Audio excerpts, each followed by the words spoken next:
Before anyone freaks out, folded clothes on the couch. Now, granted, the couch is a mess again, but like in comparison to what it used to be, not bad. It's just folded clothes and a sweater.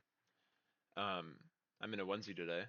I showered just now, and I got all those PJs because I was like, I should probably again wear something different for this video.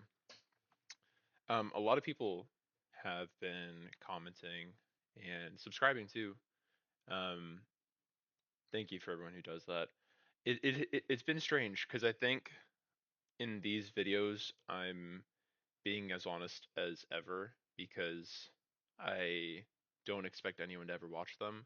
And then I end up just airing out everything that I think is wrong with me and then people end up liking the video or just like commenting. But what's actually been really nice is to be able to read that the things that I'm going through are also what other people are going through.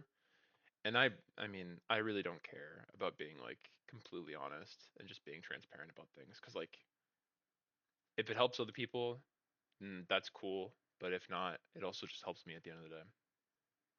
Topic for today, um, being bipolar.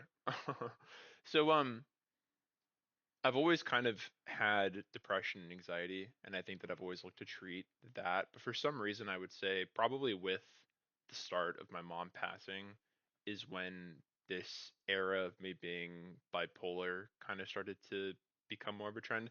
And I'm not saying that it strictly was during that period of time. I would say that I've probably been bipolar for a very long time. But I never really recognized it probably until the last 2 to 3 years. And what I've been trying to navigate is how to manage being bipolar in a world that isn't set up for us to be successful. Because, when you're going through life, you have ups and downs. I feel like most people have ups and downs. But at least when you're having your ups and downs without being bipolar, I feel like you can kind of at least predict when it's going to happen. Or on the flip side, people can predict it for you. Like, let's say you're going through a hard time at work and that's why you're down. Okay, like people around you can kind of assume that that you're going through something and they can help out during that period of time. Um, if you lost a recent family member, okay, sure, like nobody's going to be having a good time during that, right? But when you're bipolar, it's like, I'll give you an example when I'm discussing this self-sabotaging journey that I went through, it started on a trip in Cancun. Like 3 days into the trip, on the fourth day, I just couldn't control my negative self-thoughts. Like I had to disconnect from people in Cancun. Like I wasn't having a great time while being near unlimited alcohol and the beach. Like many people's dream. In fact, before I even went on it, I was like, this is going to be my dream. And then it was for the first 3 days, and then it just all went downhill from there.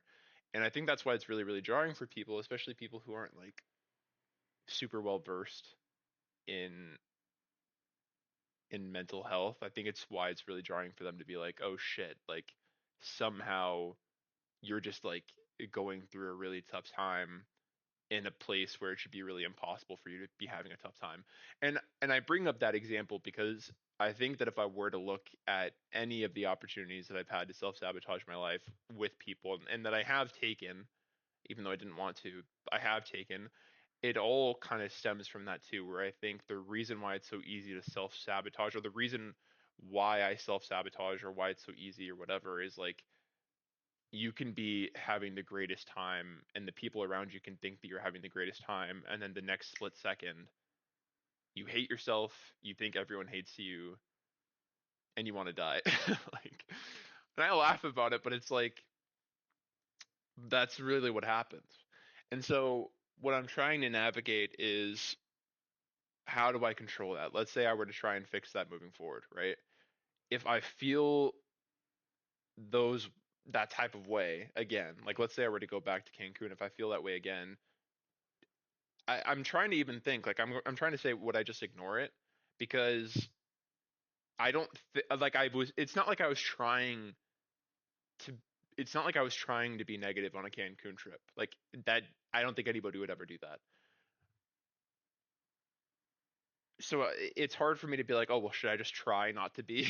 You know what I mean? Like, it's like your brain just refuses to let you experience that, and then is it's not like I could just go home for my trip early. Because in a perfect world, if I had unlimited money, I'd just be like, fuck it, let me take my private jet home. Like, y'all continue to have a good time, and I'll talk to you in a week. You know what I mean? But I couldn't do that. And what I tried to do was I tried to just be like, look, like I'm not having like I didn't even say I'm not having a good time. I think I was just like for some reason like I just feel like I need some alone time. Like I just need some space, and I'm sorry because like I know that we want to go out and do these things, but like it's just not for me right now.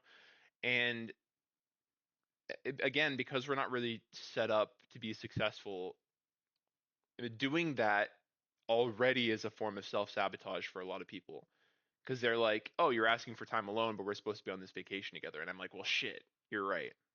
And so what I ended up doing is I just kind of pushed through it. I was like, "Fuck it. Like I'm just gonna ignore what I'm feeling and I'm just gonna, go out and do all these kind of things because for me, what it boiled down to was I spent a lot of money to be here, but that's not what I'm really concerned about. The other people that I came with also spent a lot of money to be here, and I don't want to take away from their experience, right? I don't want them to go home from this trip and be like, "Well, shit, I shouldn't have spent that money."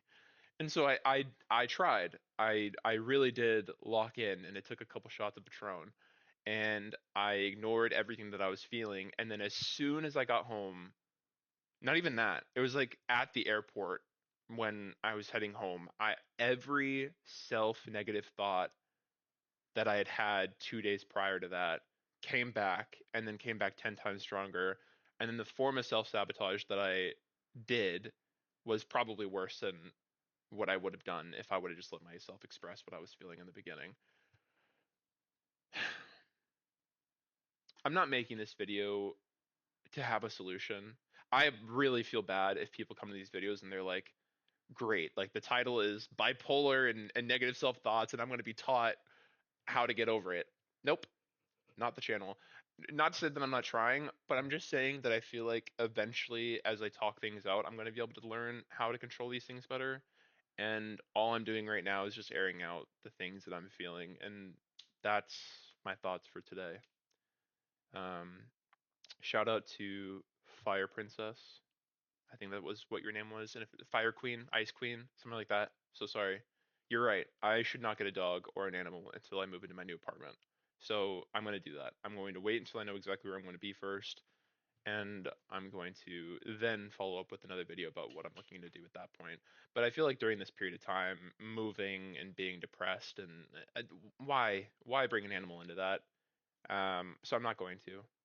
So that's the update. I'm gonna try to be positive today. Thanks for watching.